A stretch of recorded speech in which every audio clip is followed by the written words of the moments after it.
But I always brought that humor, and I found like people like humor. And so then through my practices, like I always, try to just talk with people and try to make things funny and share stories. And then one day I was like, what if I just start trying to do this with memes? And it started picking up. Let me take situations that, and I think that sometimes gets lost. I enjoy doing it because I do find that it's a value. Matt Huey, welcome to the show. Excited. Thank you.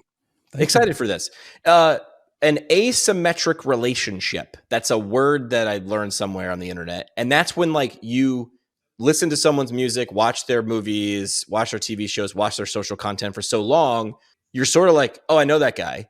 So it's like, I felt like I know you before we ever even interacted. I think last year at CSM was the first time probably in person. Yep. But I was like, hey, what's up, man? And then I was like, hang on a second. I don't actually know that guy. But I'm like, I feel like I do. So do you get that a lot? Because I've been doing podcasts for a long time, and that's a lot of audio. What you do is with your face a lot. Like so people probably recognize you. Like, does that happen? And that's gotta be cool. They do. So I will say there are a couple benefits. So one, the facial hair. Oh yeah. Dude. Like recognizes like people just like off the bat. And then I had to grow the rest of it in. It's kind of like my grandfather had all the full thing. So I kind of look like him. But like people just like, hey, Matt. And I will say this thing I really, really learned is that you never know when and where somebody's going to meet you or come up and they want to talk to you. And you have to be that genuine person that you are all the time. And if somebody stops me, I've been stopped in a Starbucks in the middle of Missouri, really? and gas stations, at the gym. And I'm just like, oh, cool. Let's sit here and let's just talk about whatever. They may want to talk about, the videos I make, or maybe the McKinsey stuff, because people know me for that, or just what. Yeah, it's we're talking. I don't. Yeah, and I don't want to turn you away or be like, no, leave me alone. But you got these honest questions and things like that, and you kind of got, like kind of awkward initial stage. And it's like, oh yeah, we'll just talk. Like yeah, we're both therapists or what, or in healthcare or whatever. We can talk. Yeah. And it's simple, but not easy, right? I mean, I started in like local radio, right? And that was back when radio, I don't want to say radio doesn't matter anymore, but it was a bit different, right? And there was no faces. But when people start to know you, like the hints that I used to give, because I was a broadcaster, then became a program director, which meant I had to like create broadcasters or hire them. I like to create them from just, regular people, not that broadcasters aren't regular people. And the first tip that I would give is, you should have a persona, but it can't be too far away from who you actually are, or it's exhausting. It's like, imagine being a WWE professional, like what they must do. Cause like they can't possibly be that close to their, persona, but it's like, and here's the reason why. Number one, it's probably not scalable. Like you can't keep it up, man. You can't every day. Yeah. And number two, people sort of know when you're fake. They might not know what they don't know is fake, but they know something's not right.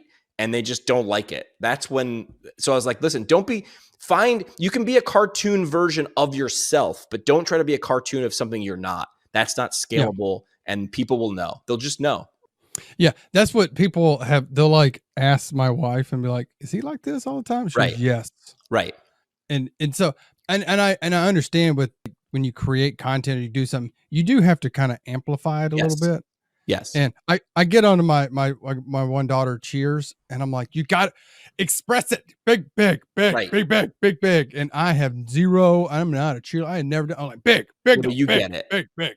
I was told in radio, like I remember like when I first went full time in radio, I'd walk out and be like, man, I'm tired. Like I've been in a studio for 5 hours. How tired could I be? Like I'm just talking and, talking on phones and talking into microphones and playing music. Why am I tired? And then one of my former mentors was like, if you want people to experience a 9 out of 10, you got to sort of give a 15. Like if you've ever done theater, it's like, why are those theater people projecting? It's like, because they need to do it for the person in the back. And if you want them to feel it from 50, 100 feet away, you want to feel a 9 or a 10, you have to give them a 15. And that's takes energy. As extroverted or introverted as you might be, like I'll defend extroverts here on this one. We usually take crap. Usually it's the introverts always giving the extroverts crap, right? As an extrovert, like, hey man, like this does take some energy. I'm not saying I don't like doing it, but like when I'm done with an hour live stream, I was using my brain for an hour and I was trying to, think of 10 different ways to say something. So there is energy, but that's a lot like clinical practice too, which is what I think I wasn't necessarily prepared for, but I definitely recognize the after your last patient on a Friday. As we record, this is like almost great. It's like 4:00 at me, where I am at a Friday. It's like, man, exhale. It's like, woo, why was that so tiring? Like, you just talk to people all day. It's like, have you met people? They can be exhausting, and it can be exhausting to keep that going. Yes. I really have found that with like going to a new job, or like sometimes it's like I've talked to somebody and I'm kind of talking, all this stuff wants to come out of my brain all at one time. But like, I realize this as a therapist that it's not straight. It's not somebody comes in, my knee hurts. Oh, you do this. It's like, there could be 100 things that we do. And I have to think like that. Yep. And go, okay, no, to do this or do that. And then I turn around, here's this elbow over here. I got to talk to you about that. Now there's a neck, this patient is coming in, and I've got to be able to flip that and just keep it going and going and going. It's like spitting plates. It's very similar. Like, and I can say this because I did both, like being on the air in a live radio station, right? I was live 5 hours a day. And, you're doing a contest and this person's calling and you got the song queued up and you were going to play that clip and you were going to talk about this and you're spinning plates, right? And then I went into clinic, and just as you're describing, which is like, I know I'm asking you a question, but I'm actually listening to your answer and then thinking the next thing. I'm like thinking what's going on and what am I going to do next? And by the way, my boss is talking to me, and you're like, oh, I'm familiar with this feeling, because it's like in Wayne's World when they're talking, was it Wayne's World 2? When they go into the studio to talk about Wayne stock or whatever. Right. And then he's talking, he's like, yeah. Yeah. Right. And he's I not could be saying anything now.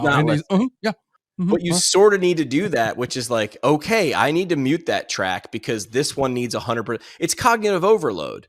It's like once you hit and this is important for talking to patients too, like, because this isn't their regular jam. They come to you and they're like, this is your everyday peanut butter and jelly. But for them, it's like the ones they've ever done it. And they're like, I don't even know what to expect here. I think I know what this is. So understanding what cognitive overload is, I think, not often enough discussed. Yes. It's in this, how you just get to the end of the day and you're just like, oof, you're toast. Yeah. So why'd you start creating content? Like, why? Like, did you like it? Like, did you want to see if you liked it? Yeah. So I would say, one, a little bit about me. I was always the shy person in class.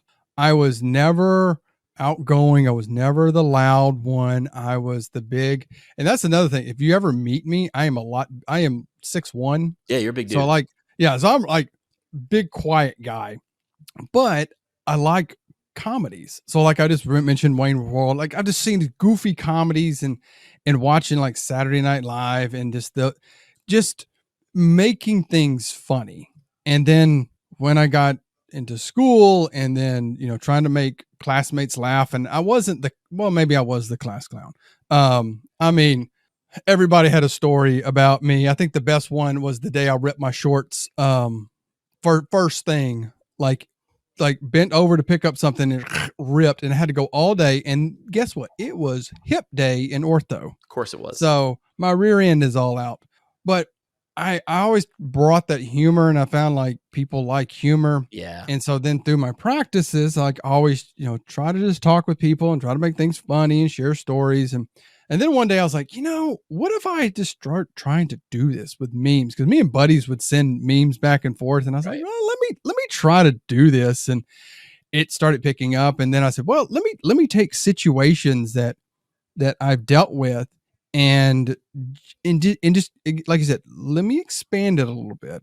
Let me kind of put a funnier take on it. It's not maybe the real thing. And I think that sometimes gets lost. Like, that's not how I talk to somebody. Right. We don't know the lead up, and we don't know what happened after. It's just this snapshot. Yeah. And let's blow that up a little bit and kind of make it a tad bit funnier with a face or an expression or something. And I was like, well, let me just try it. And it just started going. And I was like, oh, okay, I'm just going to keep going. Yeah. And so that's what I do. And I feel like the need, I enjoy doing it because I do find that people are entertained, and it said, I do this because other people find a value in it. And so I'm just going to keep doing it as long as people feel that it's a value to them. And I get to meet a lot of people get to talk to a lot of people. Like, we opens got to doors. meet. Oh yeah. Like a CSM walking up. We just felt like we knew each other Hey, for the what's up, longest man? time. Right. Yeah. And it's kind of wild. Here's a question for you. Do you want to boost your clinic revenue by $290 per patient per quarter? Of course you do. That's rhetorical. Physiotech's remote therapeutic monitoring can help you do that, enhance patient outcomes, ease provider workload, and turbocharge your earnings. Kickstart with RTM at physiotech.ca. That's physiotech.ca. And the thing you interact with the most at your clinic, if you're a therapist, like it or not, is your EMR. MW Therapy's all-in-one outpatient PT EMR gives you seamless integration of patient portals, marketing automations, and billing, all at one unbelievable value. Switching over is a breeze too. Kick the tires, take a test drive at mwtherapy.com. And where is your PT career going? It's not rhetorical, it's literal. Embark on extraordinary patient care adventures with Jackson Therapy Partners. Visit them at jacksontherapy.com. This is perfect for physical therapists eager to make their mark, to do what you want to do, where you want to do it. Discover where your career can take you at jacksontherapy.com. Is there one that you're like, when you record podcasts or videos, you love all your children equally, right? But But is there like one that was a little bit more of a favorite to you? Is there one that you're like, oh man, this is the one, if I were to put on my resume, this is the one I'm more proud of? Is any come to mind? Oh, like video I made? Yeah. The one of me running in the parking lot is probably one of my all-time favorites. So set us up. If I haven't seen, I don't know if I've seen that one. Walk me through it. So, I just remember this. So it's based upon my first job was in a clinic that there were some orthopedic surgeons next door, and we get a lot of their patients, and people would be going, "Oh, well, I'm gonna come to see you at 8, and I'm gonna go to them at 9." Well, the problem is they wouldn't tell us, and so the patient is walking out the door going, "I gotta go see the doctor right now," and it's like, "What?" And you got to run and grab them, or the receptionist calls going, "They're seeing the doctor right now." And it's like, "Oh, I got to get the progress." So like you have to run after them. So I said, well, what if I took that and like blew it up? So we went to an empty parking lot, and I had my wife ride in the car with her phone, and I'm sprinting through this parking lot with holding a goney in it. And I'm just sprinting through this parking. I look probably crazy, just running through this parking lot. And I just said, I think people are really going to like this. And so I just couldn't wait to post it, and posted it. And it just like it is probably my favorite one, because it's just so like, I felt like it was just so big. Yeah, it's like you got to punch it up, right? You got to punch up the memes, like, right? Like we all talk to our friends, like, well, then I said this to that guy. And someone's like, "Did you really say that?" You're like, "No, of course not." But in the story that I'm telling you, I've sort of got to tell you what my inner dialogue is, and when you say someone else's inner dialogue out loud in a video or in person, that's when someone's like, "I've thought that." And that's when there's that connection. Like, that's why that's funny. And that's when they share it. That's that moment. Like, that's why like stand-up comedy is like, they make fun of the mundane, right? Seinfeld made an entire career of like making fun of like everything that was normal. He said what you were thinking, even if you hadn't thought it yet. Cause you're like, yeah, I think that. And of course he has to do a little bit of a caricature or a punch up, as they would call it, like version of it. Cause the plain version is a little mayonnaise, but you got to poke a little fun out of it. So we've talked about, I figured that people recognizing you, your favorite baby. Is there any, and you don't have to say what it was, but is there any that you've recorded that you've been like, oh, I can't release it. This isn't, I've got to delete this one. Is there any like topic that you did or thought about doing that maybe then you had to back away from? I'm trying to think about that. I try not to do anything that's ever political. Yeah, no, I don't do that. So nothing. I may use something that involves politics, but not an individual to say one side or the other. Right. I also try to maybe like social topics that somebody may like get upset about, like, oh, this could be funny, but it could be easily taken the wrong way. Yeah, you pick your battles. So it's like, there's humor when you push some of those, but then it's like, you do have to be careful. And so I'm like, maybe not. I think it's more like mental, like collateral, like mental capital. It's like, do I want to expend the energy here? Like I could, but if like, again, like you said, you started doing this because you found value in it. If you're like, yeah, this juice ain't worth the squeeze, I'm not excited. I've backed down. I've done a couple episodes like that where I never released it. And it was mostly because I was like, this is questionable. Yeah. It's like, this could hit and be hilarious, or it could backfire terribly. Yeah. Juice ain't and worth it's like, you know, and I don't want to be someone who is just like, oh, mundane and like safe all the time, but I try to hit the same topics that we deal with as therapists. And, and I try to even like, I know orthopedics, and I try to go to the other ones, but I'm like, I don't want to do a disservice to another one. It's not the language. It's not your first language. It's something you can't understand what a neuro PT or a PT, but you're like, I don't know what you're, that always happens in some other setting because you didn't live it. I did one. I thought it was hilarious. I'm giggling about it now. It's like when you walked in, I like as me, and you know, you don't do pelvic floor. I don't do well, like when you walk into the pelvic floor therapist's office, you're like, what in the world? And it was this one, it was like, and it's like, get out. I just found it because I would actually walk in there and do that. Now, not with the patient, right, but to the therapist who knew me. It's like, you know me, you know, I would joke. I would come in and make this joke. Right. And some people kind of took it the wrong way, but they weren't therapists. Yeah. But therapists saw that as going, oh my gosh, someone in my office would come in and make that same joke.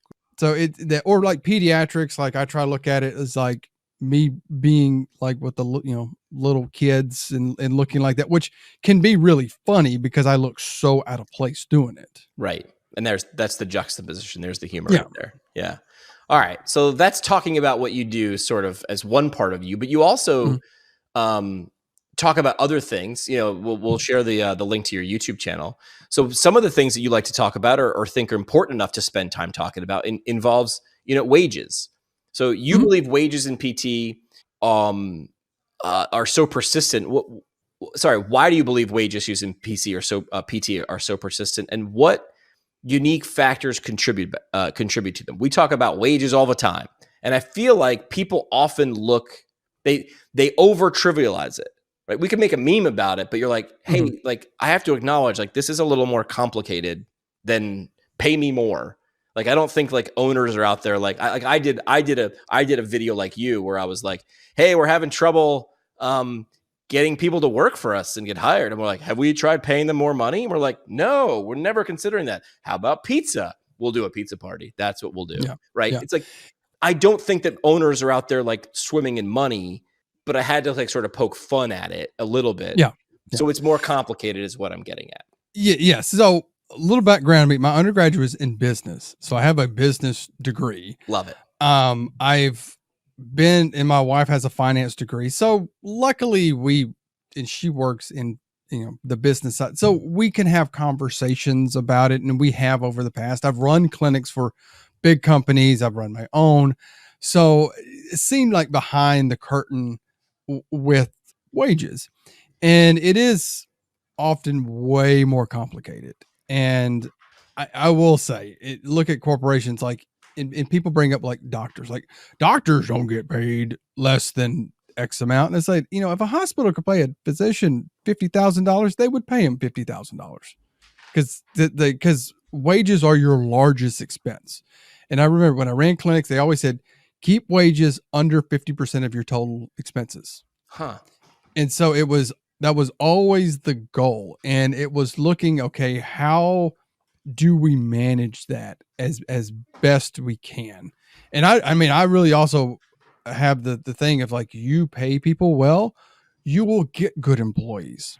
It's like, if you pay them well, they're going to stay. They're going to be here. They're going to do a good work because you are showing that you care for them. But on the flip side, I do see with, PT clinics, like one, I've talked with other owners, like to have a PT clinic, as soon as a building place sees that you're medical, they'll shoot the cost up. Really? Oh, see, I didn't know that. Yeah. So there's been places like, okay, your medical, it's going to be more. Yeah. If you want the prime location, because like one company I worked with, we had like our location was really good because it was on a major road. You could get in and out easily. But another one was in a terrible spot. It was behind some buildings. It was in a terrible intersection that you could not turn left at certain times of day. And it's like, you're just not going to get people there, but you could pay more money and you can get this one that's a prime location 100 yards away. Also, like different codes and things that you have to have in the building. So like you just can't go in because they had like, okay, the electrical, you got to have this and you got to have that. And you got to have that. So you have to have more things in the clinic. Right. And then also, I mean, if we look at the other expenses, like our documentation software, we often don't buy it, we're leasing it. So we have to be paying that. So it's just so much cost that goes into it. You might not notice if you're a clinician. So, it's also like, when you say, hey, we make it medical, it's more expensive. My buddy just bought a boat last year. He's like, we got to go buy this for the boat. And I remember him picking up the bucket or whatever liquid we had to clean it or whatever. And I'm like, oh, why aren't we using a marine version of that? He goes, because it's the same damn thing. It's just when you buy the marine version, it's twice as much. And I'm like, you're kidding me. And he's like, I mean, he's a mechanic. He knows this stuff. Yeah. He's like, it's the same thing. They just put a different label on it. It's like, have you ever heard of the pink tax? Yes. If you like female versions of stuff are just more expensive, and it's like, why? It's like, because they know they'll pay it. And it's like, that's bull, right? Like, it shouldn't be, but it is, unfortunately. Yeah. And that's what I have seen people say, like, when they have a building, they're like, oh, it's medical, or they say it's a medical complex. Like 20%. We'll charge more because we know that eventually somebody will come in and rent that space. We'll list our price at whatever we want. You've talked about APTA, right? And I have a flow chart. I'm going to share it with you. This is my shot of being like funny and being a comedian. Here's my flow chart. Because I don't work for APTA. I'm a paying member of APTA. I do work for sections or parts of APTA. Like I'll get hired by like APTA Colorado or APTA Orthopedics, but I'm not an employee. So I want to be very clear. I don't get a nickel when someone joins, right? But here's my flow chart. Should I join the APTA decision tree? Tell people all the time. So do you agree with the APTA? Yes. Maybe join the APTA. Or no, don't join the APTA. Now, here's the problem. Because after both of those steps, both of those groups, if they joined or don't join, I think you need to still begin immediately working on solving your own problems. And that's the end. Because they're not going to solve all your problems. I haven't been paying membership for the last 9 years because I think they're going to solve all my problems. I don't. I think they solve some problems. I think they do some things better than others. And I do not, nor do they, I know people who work there, they do not think that they are perfect. They are a bunch of APTAs. It's a bunch of people, right? Yeah. So I get that out of the way when I tell people because they always think like, oh, well, I've been called a shill before. I had to Google what that was. I was like, I don't even know what a shill is. Like, okay, I'm not one, but I don't know what that is. So you've talked about APTA's potential role in wages. How do you be as honest as you want because I don't work there, right? How do you feel their current approaches helping? Not helping? Could they be doing more? And if so, what? Like what could or should they be doing? Physical therapists, if you're not up on blood flow restriction training, you're missing out. BFR, it's the future of rehab. Owens Recovery Science has the certification for learning BFR from the ground up. You'll get hands-on with the best tech, expert insights, and tools to deliver real results for your patients. Stop waiting. Check out owensrecoveryscience.com. That is owensrecoveryscience.com and get certified in BFR today. Physical therapists, if you're ready to stop playing small and actually master your specialty, Brooks Institute of Higher Learning is where it's at. Imagine one-on-one mentoring, hands-on labs, top-tier facility, all while earning a full salary and benefits at Brooks Rehabilitation. We're talking 8 cutting-edge residencies, specialized fellowships, and a 93% board pass rate for graduates. Get trained by the best with the best. Check out brooksihl.org. That's brooksihl.org and start leveling up your career today. So first off, I kind of get upset. Like you said, there's things that APTA do and then things that they don't do, or actually, excuse me, they have influence on, some influence and no influence. Right. I look at like with wages, like if a clinic decided to pay their PTs $10 an hour, is the APTA going to come give them a fine, What are they going? Could they? Whenever I've worked in clinics, we never consulted with the APTA to say, oh, no. This is what your weight.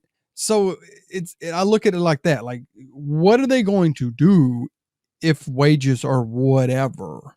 So it's like, you can't do it. Now, they have said they do understand about wages. Correct. And Justin Elliott, he spoke to our district lately, and he did say that when they talk to legislatures about different bills being passed and trying to improve reimbursement, he's like, look at the cost of doing business. We need these higher, increasing the rates here, so our so other therapists can be able to operate businesses, because if they can't, they're not going to open them. Right. They're going to close them. They'll do something else. So they're saying, we understand that the cost of business is going up and that you need to increase those rates. So they do see that. And I also kind of find like, they need to be doing more. And that's again, also the APTA telling, Blue Cross Blue Shields or Anthem or not Anthem, the same thing, or Cigna. We're going to tell you how to spend your money. And again, that's another thing. Like, how are you going to tell a business how to spend their money? And and there's no recourse. Right. The same as schools, because people will say like, well, the cost of our education, they shouldn't have gone to the DPT. Maybe not. Like, I don't know. Maybe that's, that happened after I joined the profession. They should do something about the cost of schools. And I'm like, schools are schools. Schools are businesses. Yes. So there has been talk about that. Yeah. When people kind of bring that up, I'm like, okay, like Vision 2020. I'm like, all right, we need to get you a DeLorean. Right. Go back in time, because that's where you are, or just work on a degree in archaeology because you keep digging up the past. Right. So I gotta say, like, hindsight's 2020 in that. Like, you say, oh, it's the worst thing, but I propose, like, what would the world be if we had all stayed at like a master's degree? We don't know. Would we be complaining that, saying like, well, we don't have direct access as easy, we don't have this, and could be anything. I see and like when they did that, I don't believe, and I've never talked to anybody that did Vision 2020, but like a lot of things change in 20 years. I always say, like, when you're young in middle school, all I'm going to do with this my life, and then life happens and all that goes out the window. It doesn't happen like that.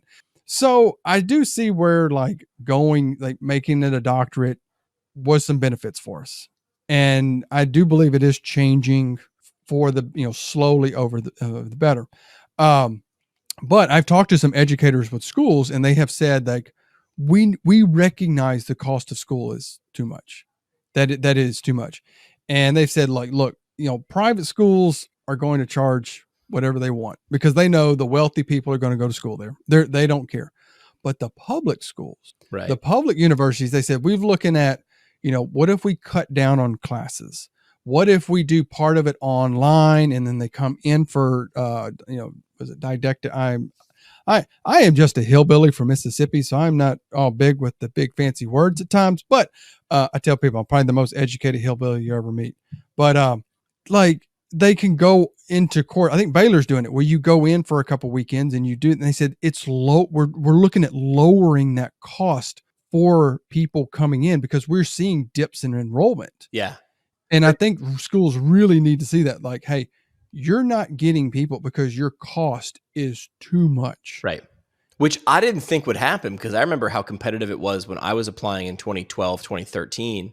And I didn't know it until I talked to some friends in academics. It just goes to show you really don't, unless you're in that world, you have no idea. And I remember talking to one of my former professors and being like, well, you guys never have a application problem. And they were like, actually, and I was like, what? And it wasn't that long of a time frame that things went from, oh yeah, we got applications coming out our ears. We got to do 3 different interview days. We got to sort people out. And now they're like, it's not trending in a good direction. I'm like, oh, wow. That something I thought would have taken a long time did not, apparently. And that was because it's outside my realm. I'm not an academics.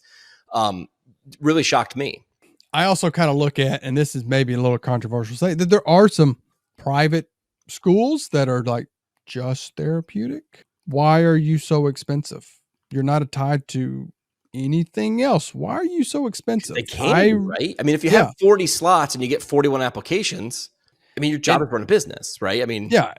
I mean, I think something, if the APTA could ever do anything like really cool, like open 3 schools across the, in like the West, Midwest, West Coast, in the middle of the country, on the East Coast, make it like the cheapest school. Yeah. And where it's like, it's not for profit. It's just be the model, like break Yeah, even. Your goal is to yeah. break And even. just to be like, hey, it's enough to pay for the facilities, it pays for our staff, and we provide a good quality education. And I also feel with school, like school is to teach you the foundation. Right. And like, we really need to understand. And I tell everybody, you learn the rest of it when you start practicing. Yeah. Your Con Ed courses, working with patients, you get the basics. You know enough not to kill somebody. Right.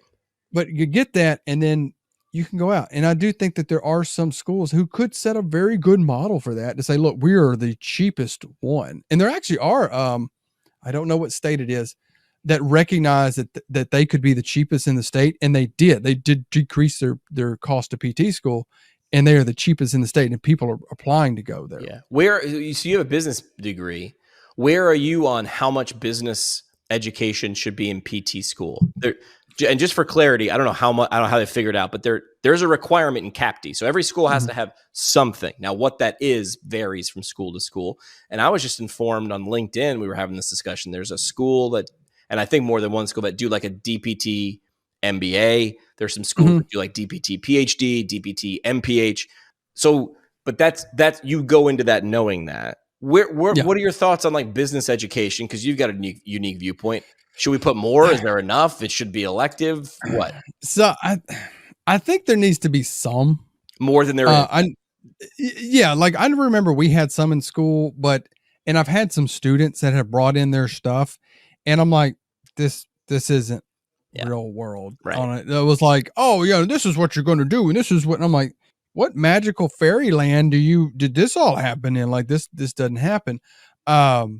I think there does need to be some. Now, getting into like negotiating real estate contracts for that. In like, the weeds, like, no. Yeah. Yeah.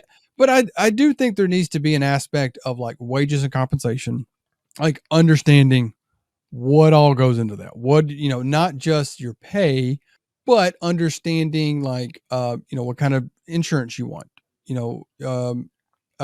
short-term, long-term disability, 401k, retirement planning, PTO, those other aspects, so that, in negotiating when you go in, what can help, like also the side of like what we do, and to understand the business side of what we do, because it's like, I know we want to treat patients when they come, like I want to treat everybody, but to realize like, if you did X or Y, you could possibly, get a little bit more. It actually is beneficial to the patient. Right. And that you're meeting your budget much, much easier, or seeing like, okay, you just can't buy this fancy treadmill, cause you're only going to use it on 3 people a year. Like, no, can you get away with doing these other things? So I think there's some should be in there. You could possibly make probably like a more advanced one as an elective. Cause there's some people I get 100% they're like, look, I don't want to own a clinic. I don't want to manage it. I want to go punch a clock, which I'll say,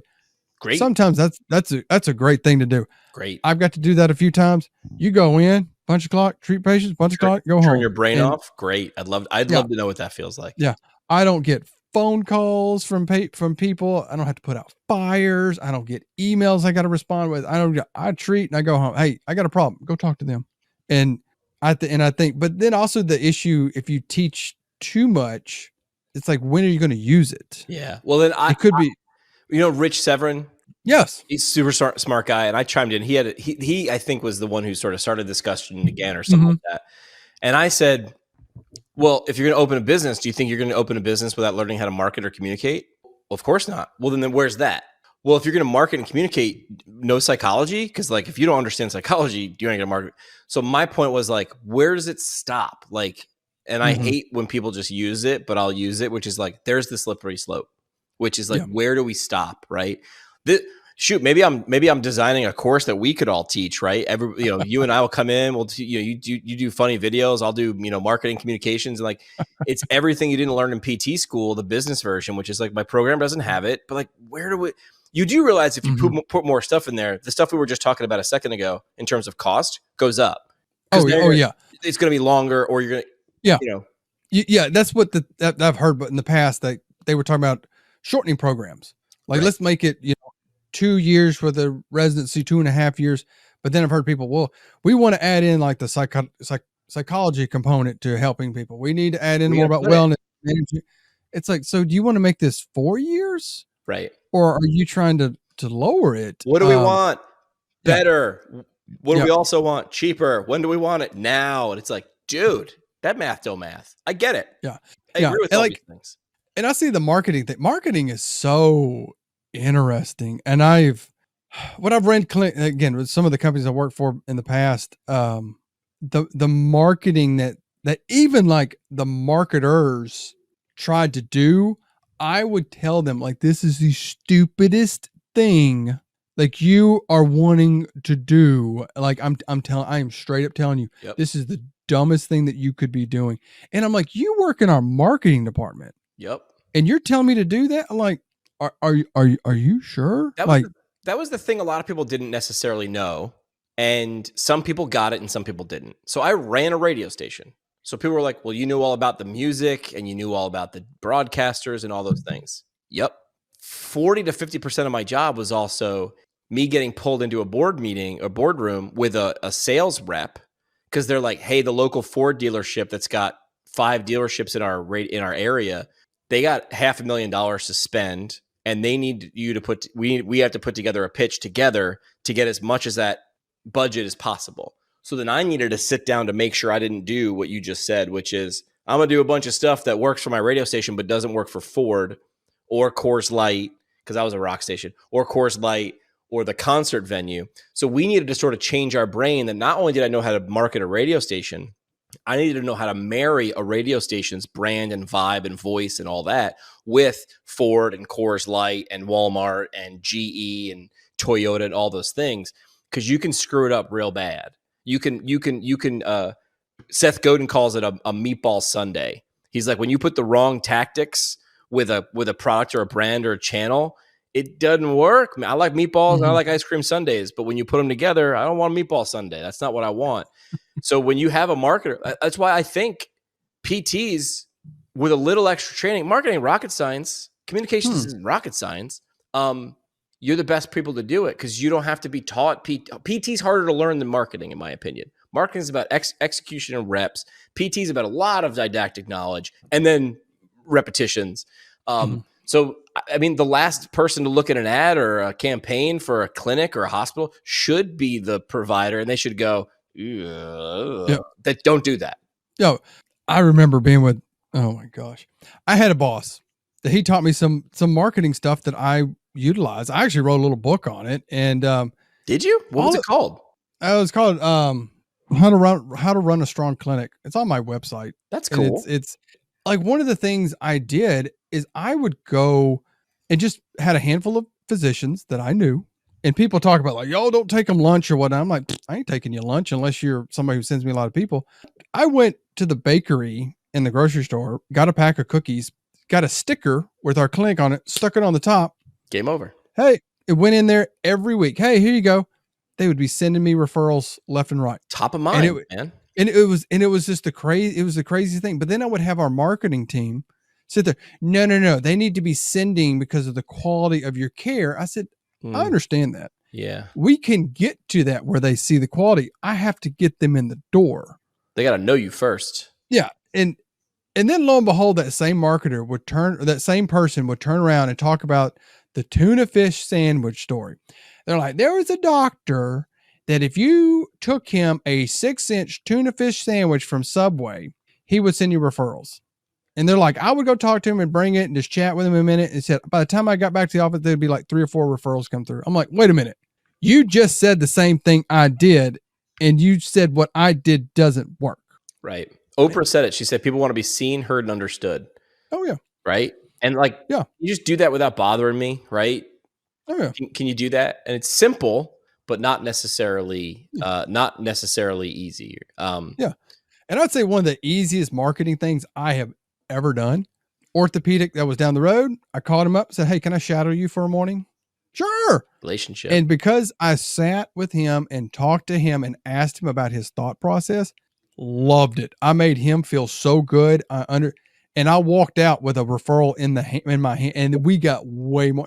And I'm like, we're just understanding what each other do. Well, now there's depth. You're not a phone number or an email address or an address or a clinic name or a website. Hey, it's Matt. Oh, I remember Matt. Good guy. Oh, you know what? Your personality, you get along with Matt. He's a smart dude. He asks good questions. Yeah. It's hard to transmit that. But the cookies are the pickup line, right? The first date is shadowing. I mean, I use a lot of these analogies with like dating. Like if your goal is to walk into a doctor's office or referral source or anything and get married, which is like you're the only person they're sending referrals to, right? That's the golden goose. And you're going to do that on one visit? Teach me. I don't know if it can be done. If it can, it's by accident. I always told people too, you sweet talk the people up front. I would go up there because when the reps come in for whatever device or whatever, all day, they're just like, oh, I want to get back, talk to the doctor. I want to go talk to, and the company told me the same thing. You need to have that doctor's cell phone. I was like, you know how hard it is to get back there? But if I sweet talked that person up front, every time I had one of them, she had the biggest scowl on her face. Like when I first would go in there, and I sweet talked to her over time, just built a relationship. She moved patients out of the way when I came in. When I walked in the door, she goes, scoot.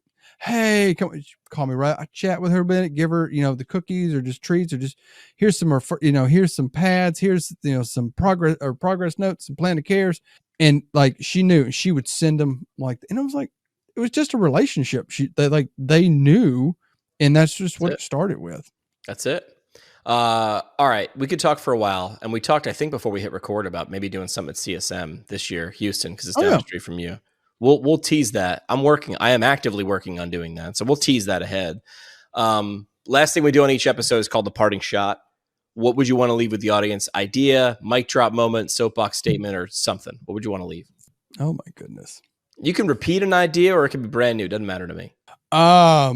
Repeat an idea. I'll share this tad bit of information about treating patients. Understand a problem before you try to treat it. Okay. Is the biggest thing I have learned through my career is to understand something, and to understand something at times, sometimes we try to just throw treatment at it and patient may not get better or may get worse. So we don't know. Sometimes you may have to make somebody worse. I'll take somebody who's like, hey, I want you to do this to see if it may possibly flares up their pain. But I tell them, if it flares you up, I know what it is. If it doesn't, it's probably not what we think. But it helps me understand what to do, and then we can treat their problem. Love it. Matt, appreciate the time. Thanks for doing what you do. Keep making us giggle and laugh and learn stuff and think. That's the important stuff, right? Giggle and laughing is the gateway drug to learning stuff. Who knew? We'll share Matt's contact information, the show notes, and the video notes below. And maybe we'll see you at CSM. It's a hint right there.